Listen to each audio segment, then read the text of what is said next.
یک بحثی سالها مطرحه که آخوند رو کی آورد تو ایران. یه عده صحبت میکنن که این 57 ها آخوند رو آوردن، به قدرت نشوندن. مملکت گل و بلبل بود، خوشی زد زیر دلمون، هیچ مشکلی هم نبود. تصویری که از اون دوران نشون میدن در این تلویزیون ها مثل من و تو اینا اینه که بله همه چی درود بود، یه سری آدم نیمه خلوچل و دیوانه سیستم به اون خوبی رو انداختن، رفتن یه سری آخوند رو برداشتن آوردن گذاشتن جاش. بعدم خودشون هم پشیمان شدن و آخوند دیگه حساب اونا رو هم رسید. به همین راحتی. حالا یه نگاه کنید اصلا ببینیم آخوند را کی آورد. آیا این حرف اینا درسته؟ اولا آخوند را کسی نیاورد. آخوند تو ایران بود. آخوند سالهاست که با همراه شاه مملکت میچاپن. شما ببینید اینا از زمان صفویه در حکومت داخل شدن. مخصوصا اوایلش نبود این گونه. اوایلش خود شاهان صفویه خودشون هم مرشد اعظم میدونستن و طرفدارانشون هم هر کاری که اونا میکردن و درست میدونستن. شاه اسماعیلی آدم لواطکار و خونریزی بود.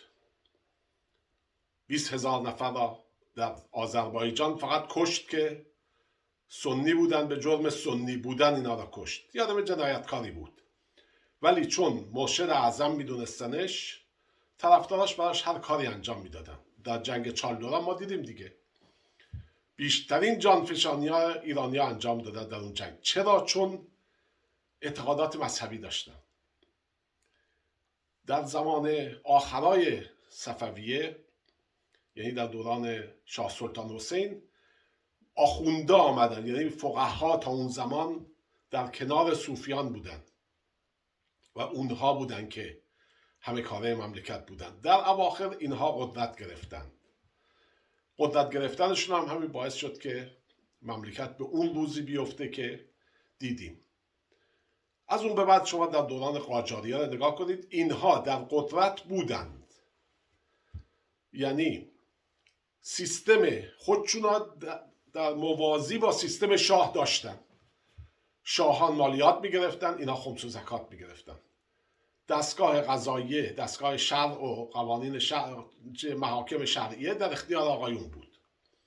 تعلیم و تربیت هم که به اون زمان بود، یعنی همون مکتب خونه، اونم در اختیار آقایون بود. این دوتا برادروار کشور رو میچاپیدن.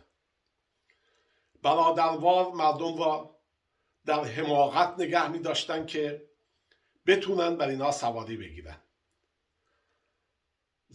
زمان شاه فتحعلی شاه از حاج احمد نراقی نامه داشت که این نامه رو گذاشته بود که بذارم تو قبرم، تو کفنم، که من به نمایندگی از آقا دارم حکومت میکنم. خود اونا هم میگفتن که ما حکومت مال آقا امام زمانه، آخونده هم نمایندشن، ما هم به نیابت از آقایون داریم حکومت میکنیم.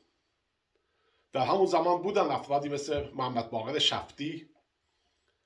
ایشون در اصفهان با خودش دم و دستگاهی داشت، یعنی فرماندار اون منطقه از این حرف شنوی داشت. ایشون بیش از 120 نفر را با دست خودش کشت. محاکم شهر داشت. بعد قبرستون هم درست کرد پشت خونش. شخصی را که میگرفتن می آوردن پیشش، مثلا یکی را به جرم لواط می آوردن. ایشون شروع میکرد به یارو که آقا اقرار کن، جرمت من میگم سبک بشه فلان. یارو بیچاره اقرار نمیکرد، وحشت داشت. بعد بهش میگفت پس بلند شو 2 رکعت نماز با هم بخونیم.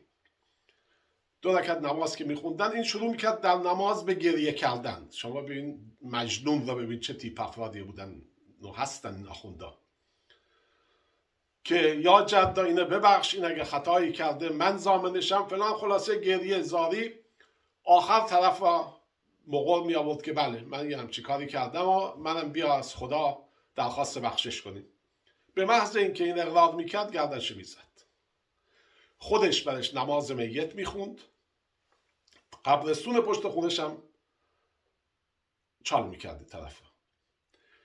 این جناب محمد باقر شفتی زمانی که مرد 2 هفته تمام ایران عزادار ایشون بود. یک نفر هم این را به عنوان جنایتکار نمیشناخت. میگفتن قوانین شرع را داره پیاده میکنه. این مشکل بود. این اگر یک پادشاهی بود این کارو میکرد میگفتن این مرد خونریزه، مثل آقا محمد خان قاجار میگفتن خونریزه. ولی اینها قوانین را میگفتن اینا دارن قوانین شرع را پیاده میکنن. این اون مسئله است که ما درش گیر کردیم، مسئله دین و اعتقاداته و اینا خوب فهمیدن این موضوع را. زمانی که انقلاب مشروطه شد، خب مشروع خواهان چی میگفتن؟ میگفتن آقا اصلا ما این حرفا را کار نداریم که تو غرب چه خبر آزادی، اصلا معنی نداره آزادی. آیا خود شیخ فضل الله نوری میگفت من شیخ فضل الله با یه ارمنی مساوی هم؟ این که بگید در مساوات در قانون اصلا یه همچین صحبت های معنی نداره، که همون ماجرای اصل نوری رو هم آوردن تو قانون اساسی که بله باید 5 تا مجتهد هم بشینن اونجا که بر قوانین نظارت کنن. بعد از این ماجرایی که اینها حمله کردن به مجلس و به توپ بستن و محمد علی شاه یه چهره دیگه از خودش نشون داد و انقلابیون تهران و فتح کردن، کار عظیمی که ما انجام دادیم این بود که بزرگترین آخوند اون منطقه را، اون مقطع زمانی را اعدامش کردیم. این کار خیلی بزرگی بود که یک آخوندی را که تا چند روز پیش میپرستیدنش، مردم هر چی که میگفت، همین آقای مگر نبود شیرازی بود که تنباکو رو ممنوع کرد، حتی در دربار هم کسی نمیکشید قلیون. همین آقای شیخ فضل الله هم که مشروطه خواهان اعدامش کردن یه عده ریختن امامش رو برداشتن برای تورک ببرن، تیکه تیکه کردن. اینا اینقدر نفوذ داشتن در جامعه ایران. ولی یک انقلابی شد، انقلاب مشروطه، و ما داشتیم یواش یواش به سوی تمدن می رفتیم. یعنی که نهادهای اجتماعی در کشور به پا شد، مجلسی درست شد، به حساب از اون پلیس و اون جریانات اون حالت قبلی نداشتن. در زمان احمدشاه خب نیروی پلیس ایجاد شد، کی سوئدیا آمدن. خب ما که سابقه تمدن نداشتیم. اینی که ملت میگن ما متمدنیم 2500 سال تمدن داریم، تمدن ما این بوده که یه ظالمی در رأس قدرت می نشسته، تو سر همه میزده، اموال میگرفته، جمع میکرده، میریخته تو خزانه خودش. این تمدن ما بوده. مصلح اجتماعی هم هیچ کدوم از اینا نبودن. شما یعنی یک شاه را نمیتونید به من معرفی کنید که این یک عملکرد درستی داشته باشه، مصلح اجتماعی بوده باشه، کاری درست برای مردم انجام داده باشه.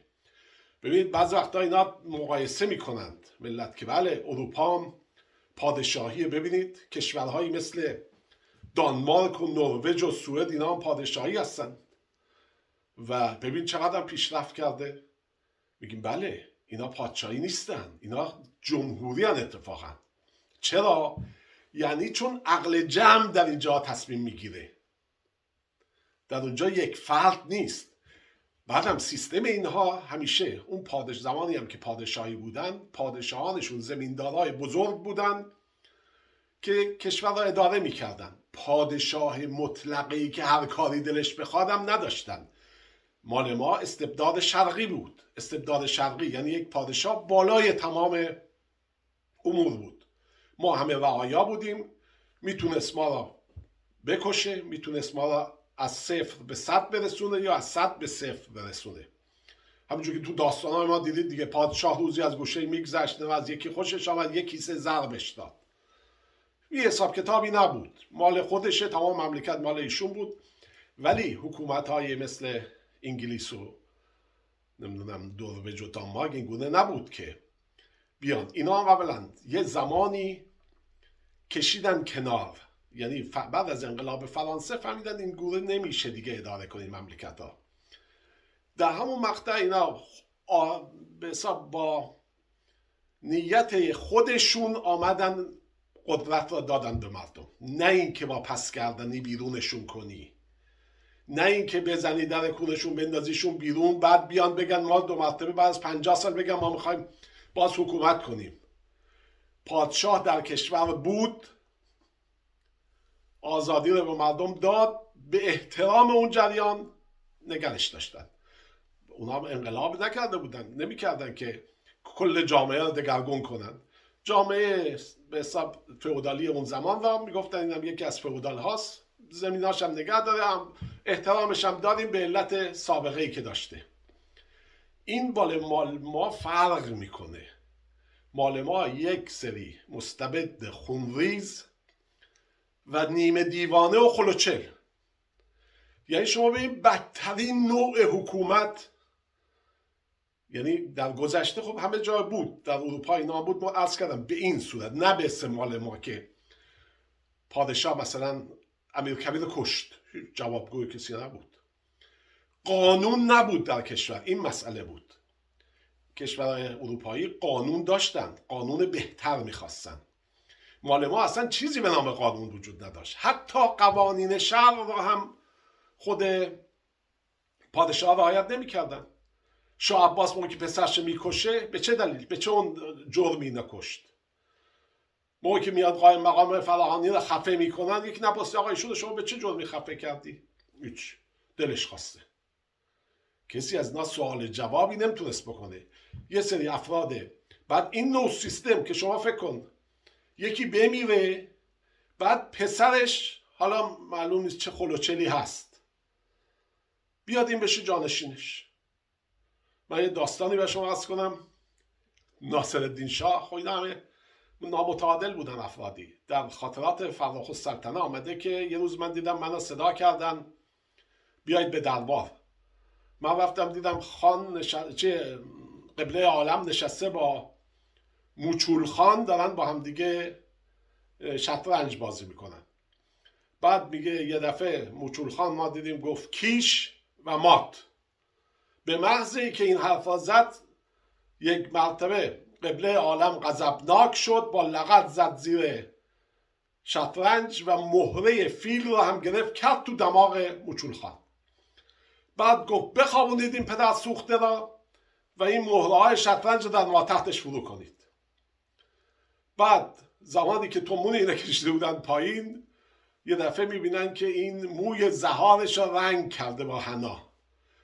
ناصرالدین شاه چشمش به این میفته، شروع میکنه به خندیدن و انقدر میخنده که دیگه از حال تحبابش دست میده. یعنی اینجور بعدم میبخشن. این یه همچه افرادی بودن.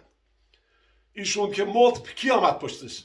پسرش مظفرالدین شاه. 2 تا پسر داشت ایشون، یکی ضلالسلطان، یعنی 2 تا که بیشتر صدها پسر داشت.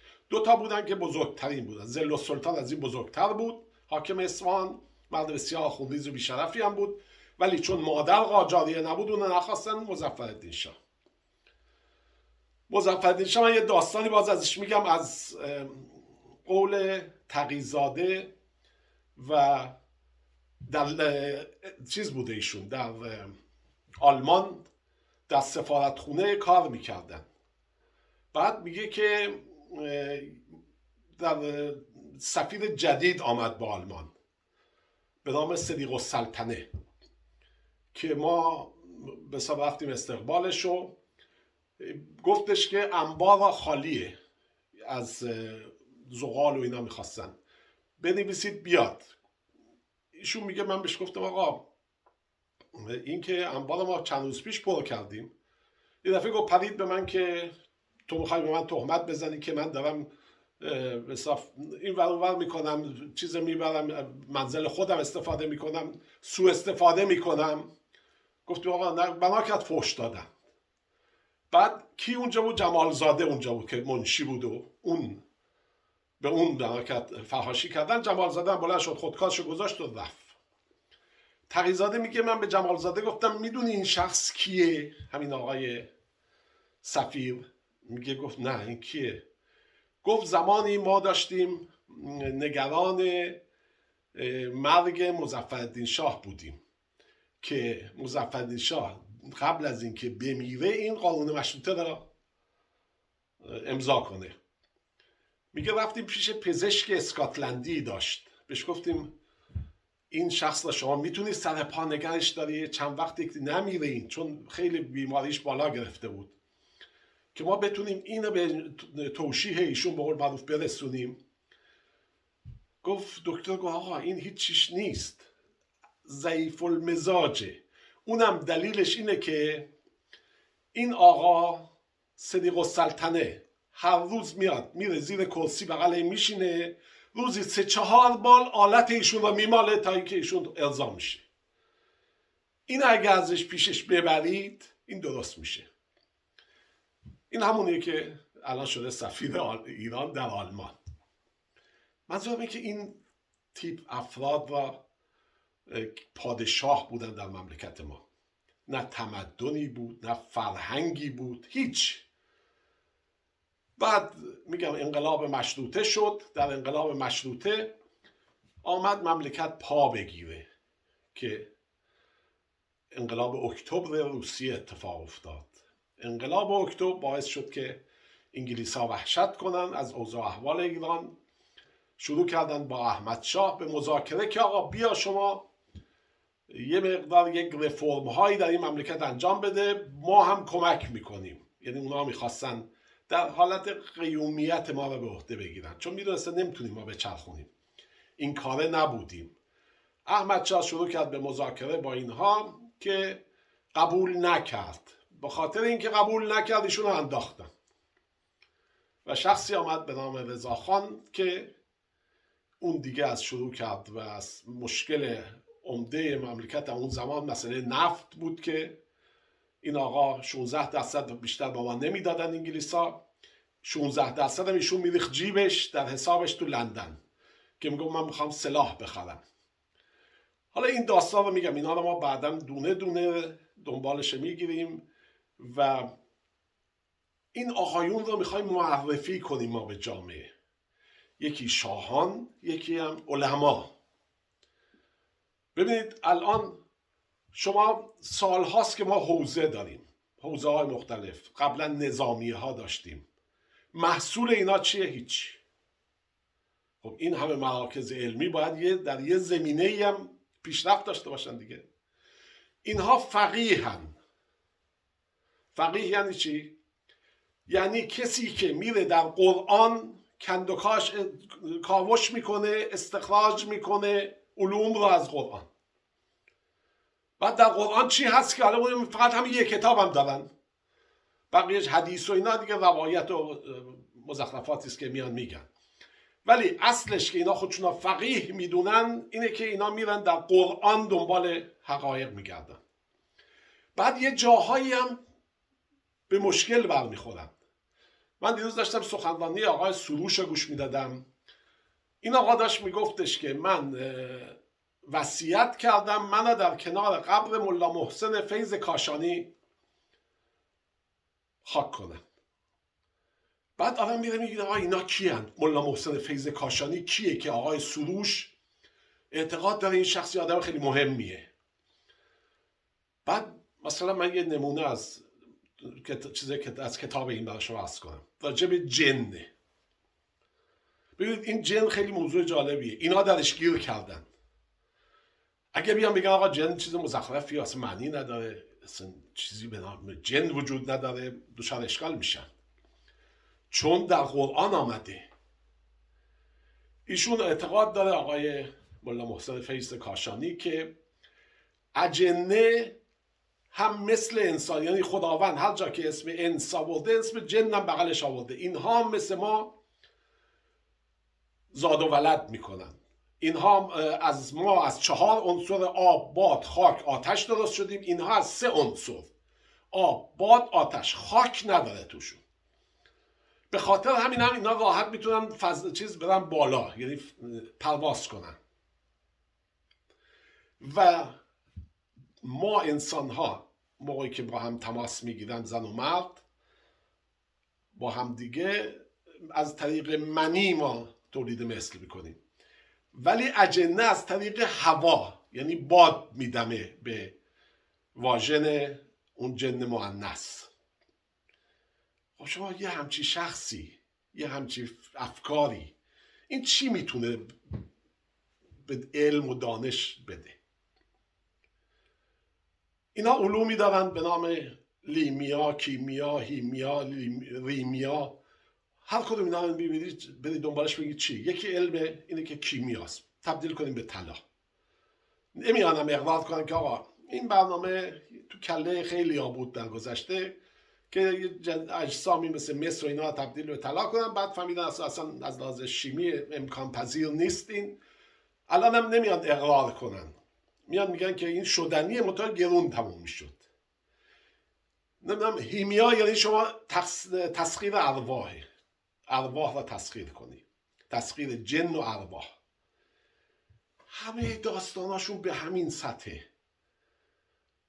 یه از اینا وجود داره به نام آیت الله نخودکی، خیلی معروفه این در مشهد، که آیت الله زنجانی میگه من با آقای خمینی اون موقع جوان بود رفتیم تو صحن، آقای خمینی در به در دنبال آقای آیت الله نخودکی بود که به من علم کیمیا بیاموز. میگفتن ایشون تنها کسیه تو حوزه ها که علم کیمیا بلده، یعنی میتونه همه چیز تبدیل به طلا کنه. میگه موقع که ما رفتیم آیت الله نخودکی را ملاقات کردیم، به خمینی گفتش که تو برای چی میخوای این علم را یاد بگیری؟ خمینی گفت خب میخوام از لحاظ مالی قوی بشم، بتونم مبارزه کنم، بتونم به مردم خدمت کنم، به فقیران فلان. گفت اگر این علم را بیاموزی به من قول میدی که سوء استفاده نکنی؟ گفتم که والا نه، به اون صورت نمیتونم. گفت پس نه، من این علم رو نمیتونم یاد بدم، ولی بیا یه چیز دیگه یادت بدم که از کیمیا بالاتره. گفت چیه؟ گفت 72 مرتبه سوره یاسین رو بخوندم، 22 مرتبه سوره فلان رو بخون، این هر حاجتی که داری خداوند بهت میده. علومشون در همین چیزا میچرخه. به خاطر همین است که چون کتاب ها هم به عربیه، زاد المعاد، زاد المسافرین، همه چیزاش. بعد طرف میبینیم مثلا بهارالانوار مجلسی 136 جلده، یا مزخرفات فیض کاشانی 12 جلده. آدم تعجب میکنه اینا چیه؟ جریانش چیه؟